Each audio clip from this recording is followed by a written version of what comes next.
एक बहुत खूबसूरत गांव जो कि शांति के लिहाज से बहुत मशहूर था। मगर एक वक्त ऐसा था कि वहाँ जंगी सिपहसालारों की बहुत रेल-फेल हुआ करती थी। उस गांव के बाहर एक बहुत खूबसूरत कश्मीरी बोर्ड लगा हुआ था। वहाँ जंगी सिपहसालारों के ख़ैमे बने हुए थे। उन ख़ैमों में जंगी सिपहसालार अपनी रिहाइश करते और अपने मुल्क का दिफ़ा करते। अपने मुल्क का दिफ़ा करते-करते एक वक्त ऐसा आया कि उनको ये भी ना पता चला कि दिफा हमने आतंकबाजियों से करना है या भूतों के बसेरों से। एक सिपहसालार वहाँ से गुजर रहा था कि उसको अजीब सी फुसफुसाने की आवाज़ें आती हैं।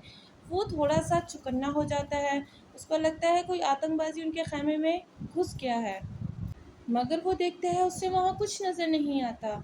वो फिर आहिस्ता-आहिस्ता चलता रहता है कि अचानक से उसको बहुत भयानक आवाज़ नज़र आती है। आवाज़ नज़र आने के साथ-साथ उसको 2 मरी हुई लाशें भी नज़र आती हैं, जिसकी वज़ह से वो घबरा जाता है कि वाक़ई उसकी कोई गलतफ़हमी नहीं थी। ये तो वाक़ई कोई आतंकबाज़ी हमारे ख़ैमे में घुसकर हमारे बंदों को मार रहा है।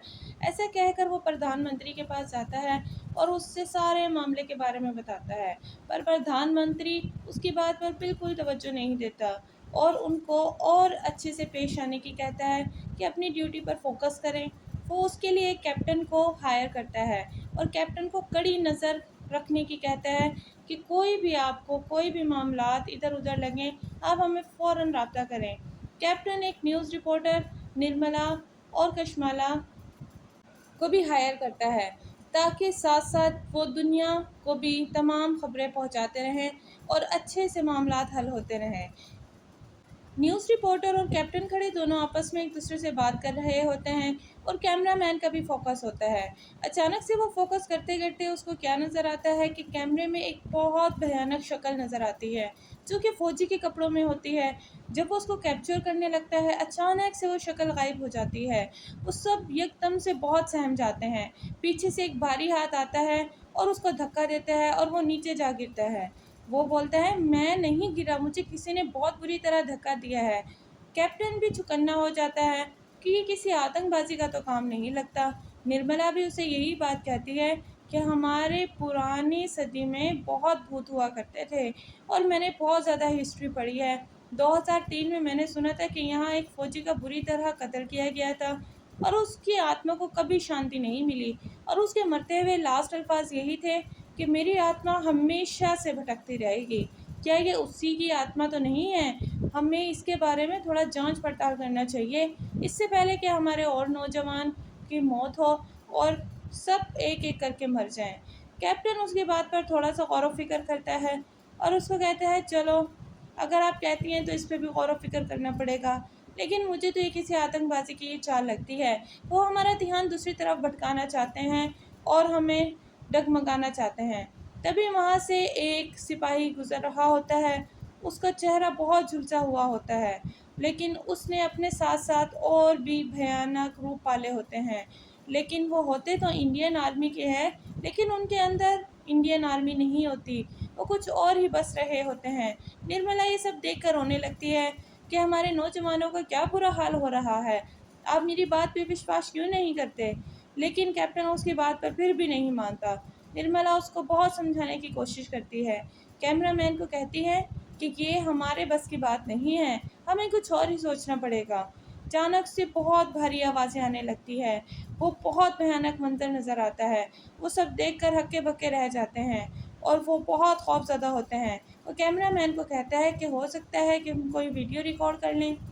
उसके लिए वो एक आदमी को वहाँ से गुज़ारते हैं और फिर क्या होता है, एक ठंडी काली धुआँ आने लगता है और वो काला धुआँ उसको दीवार में समेट लेता है और वो रखे-रखे उसकी मौत हो जाती है। निर्मला बहुत खौफ़ज़दा हो जाती है और वो बहुत चीख-चीख कर रोती है कि हम देखते रह गए मगर हम उन्हें बचा ना सके। एक उसमें एक भयानक दरवाज़ा जो इसको कभी कोई भी ना खोलता था। गंदगी के नाम से वो ढेर था, मगर उसमें से अब आवाज़ें आने लग गई थी और ठंडी-ठंडी हवाएँ आती थीं। निर्मला वहाँ जाती है और देखती है कि एक भयानक शक्ल की रूह, जिसके बारे में 2003 में सुना था, वही अपना नाम वो अब्बास पुकार रहा था और ये वही रूह है जो कि बिल्कुल भी शांत नहीं हुई। वो उस पे बहुत ज़्यादा फायरिंग करता है कैप्टन, मगर उस पे गोलियों का कोई असर नहीं होता और वो बहुत ज़ोर-ज़ोर से हँसने लगता है। वो कहता है, अब तुमने देखना, मैं किसी एक को भी नहीं छोड़ूंगा, सबको अपने जैसा बना लूंगा। सब आतंकबाजी बनोगे मेरी तरह, और किसी को भी नहीं छोड़ूंगा। कैप्टन बिल्कुल नहीं डरता, और वो अपने फैसले पर डटा रहता है, और वो उस पर मुसलसल फायरिंग करता रहता है। मगर निर्मला को ये सब मालूम हो चुका होता है कि ये गोलियों का कोई कमाल नहीं है, ये गोलियों की बस की बात नहीं है, इसके लिए कुछ और ही सोचना पड़ेगा। तभी उसे अपने बाप जो कि बहुत साल पहले मर चुका होता है, उसकी शक्ल नज़र आती है। कैप्टन को उसकी माँ की, जो कि बहुत साल पहले मर चुकी होती है, उसकी आवाज़ें सुनाई देती हैं। वो ये बात समझ चुके होते हैं कि ये उनको डगमडोल कर रहा है और उनका ध्यान भटकाने की कोशिश कर रहा है। निर्मला तभी एक पुरानी किताब निकालती है और तंत्र मंत्र पढ़ने लगती है, और एक घेरा बना लेती है। अब्बास की जो रूह होती है वो उस घेरे के अंदर फंस जाती है। अब वो उस घेरे के अंदर से बाहर नहीं निकल पाता, और वो कहती है कि अब तुम बाहर नहीं निकल सकते, मुझे एक दो मंत्र आते हैं, हो सकता है कि तुम्हारी रूह को शांति दिलवा सकूं और मैं कामयाब हो जाऊं कुछ हद तक। अगर मैं ये कर सकी तो मैं बहुत खुशी से, अगर इसमें मेरी मौत भी चली गई तो मुझे उसमें कोई अफसोस नहीं। चलो, इससे मेरे मुल्क के लोग तो बचेंगे।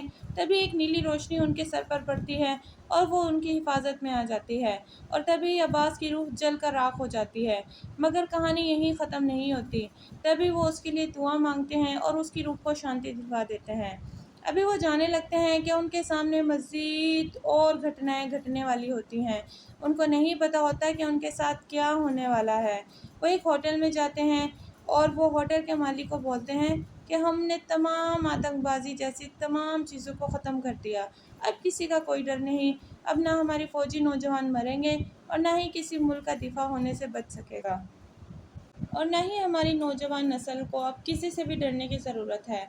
कैप्टन उनको यकीन दिलवाता है और प्रधानमंत्री जी को बहुत बहुत बहुत शुभकामनाएं देता है। मगर उधर ही साथ खड़ी मैडम इस बात पर बिल्कुल आमादा नहीं होती। वो सोचती है कि हमें दोबारा इंक्वायरी करना चाहिए, हो सकता है हमारी गलतफहमी हो और अभी ऐसा कुछ ना हुआ हो। मैं तो कहती हूँ कि आप दोबारा जाएं और दोबारा इंक्वायरी करें, और निर्मला को भी लेके जाएं, और हम उसके बहुत बहुत बहुत शुक्रगुज़ार हैं कि उसने हमारी इतनी मदद की। लेकिन मैं चाहती हूँ कि आप मुझे वो दोबारा वीडियो दिखाएं। जैसे ही वो वीडियो देखती है, उसको इस बात का यकीन हो जाता है कि ये बला इतनी जल्दी जाने वाली नहीं है।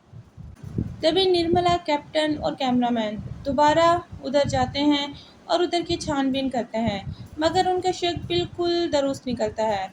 उधर एक तांत्रिक की शक्ल में एक बहुत भयानक भूत आता है, और जो उनका सब का सरदार होता है। उसका कहना होता है कि ये सब खोपड़ियाँ उन आत्माओं की हैं जिनको कभी शांति नहीं मिल सकती।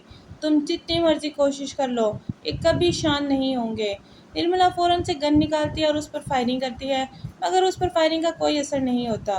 वो निर्मला को जान से मार देता है, लेकिन उसको निर्मला को जान से मारना उसकी सबसे बड़ी गलती होती है।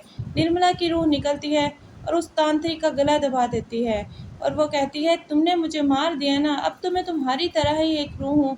देखना, अब सारी नेक शक्तियाँ मेरे पास आ गई हैं। अब मैं तुम में से किसी को नहीं छोड़ूंगी।